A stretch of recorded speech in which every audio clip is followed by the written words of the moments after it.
The conference room of the Sherman Enterprises Corporation was a huge light hall with a long lacquered table in the center, at which only the most important personages of the company had the right to sit, which was happening at the moment.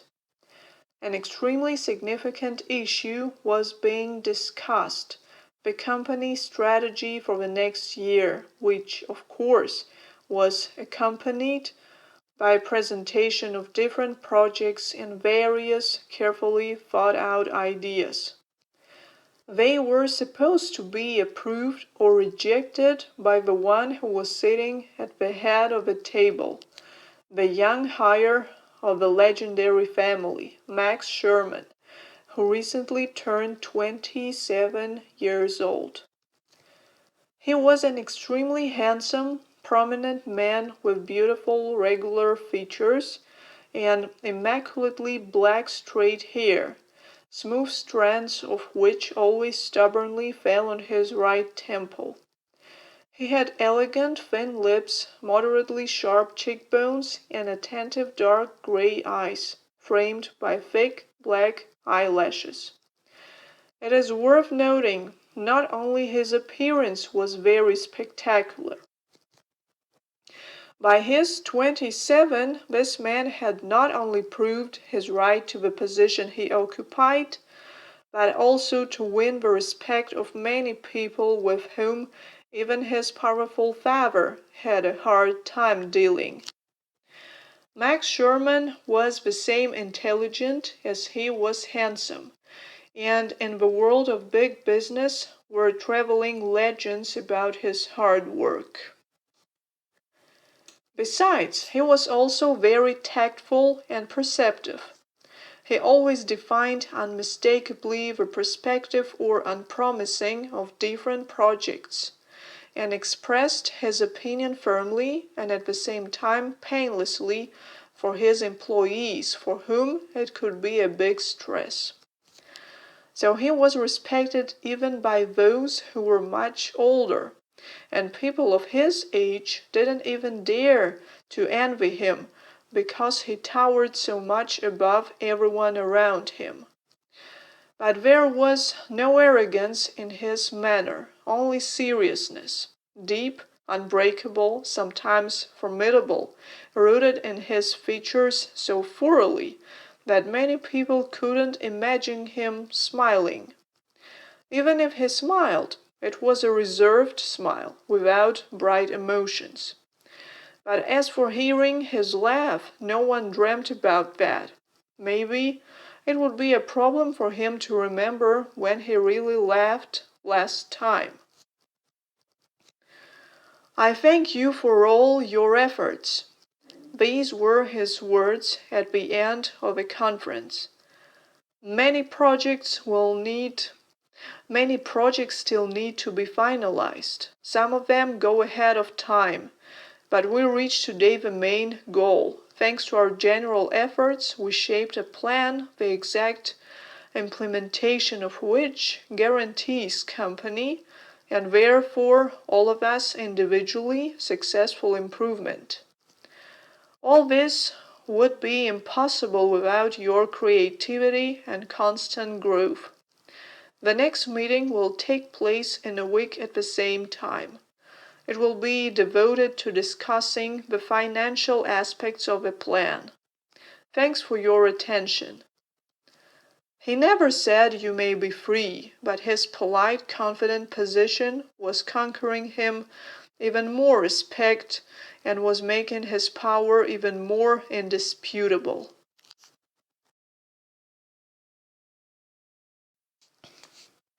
After the conference, he had 2 important meetings scheduled, but he had to stay for a short time in the office parking lot, intended only for employees and guests of the company, as he ran into his old university friend Willie Walker, whose car, struck by some mysterious breakdown, had just been taken away by a tow truck.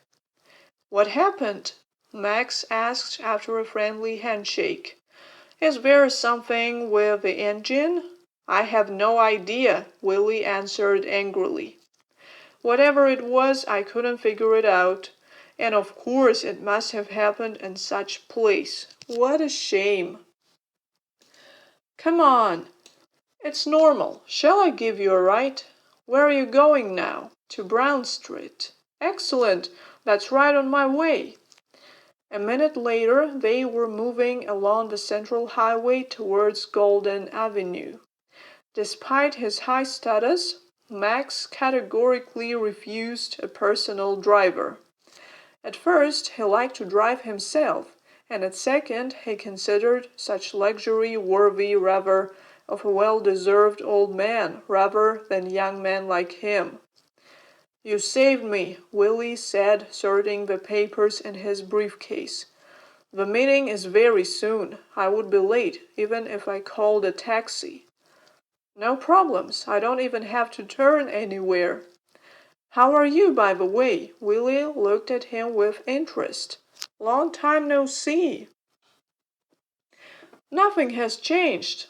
Max didn't feel any irritation.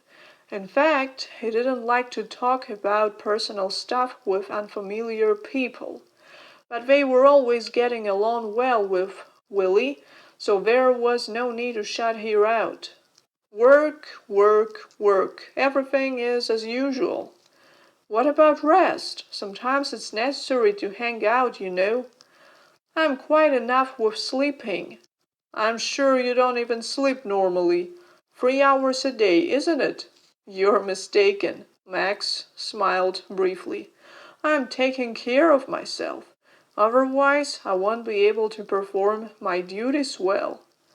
Oh, I remembered something. Willie reached into his briefcase again, this time in the side section.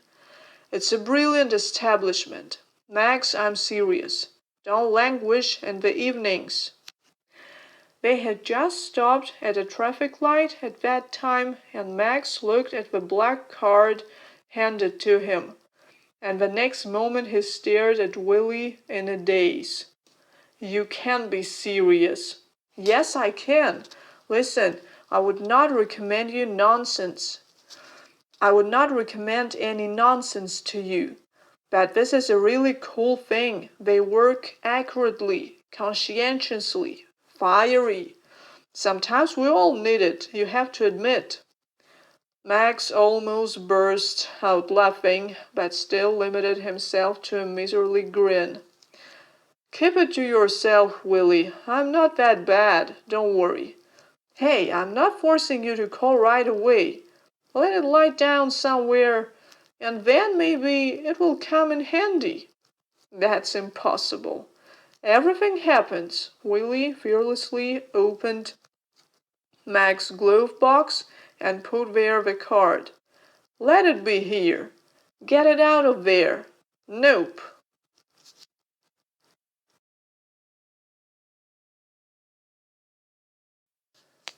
If Max didn't have to watch the road, he would have pulled out the shameless flyer and forced Willie to take it with him. But safety was still more important. Okay, let it be so. I will get rid of it later. If we're talking about such things, why does it have such a stupid name? Is that what such places are called? Willie almost burst out laughing. He himself recently asked an almost identical question. Yes, I agree, the name is a little bit weird, but the content. That's enough, I understood. As soon as Max stopped at the intersection, Willie jumped out of the car like a little mischievous whirlwind, without giving the driver a chance to get rid of the poison. I was glad to see you, Willie shouted cheerfully.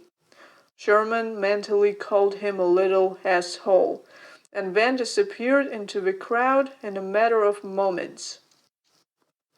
Max immediately pulled the flyer out of the glove box and wanted to throw it out of the window, but it was impossible for him to act so woolly.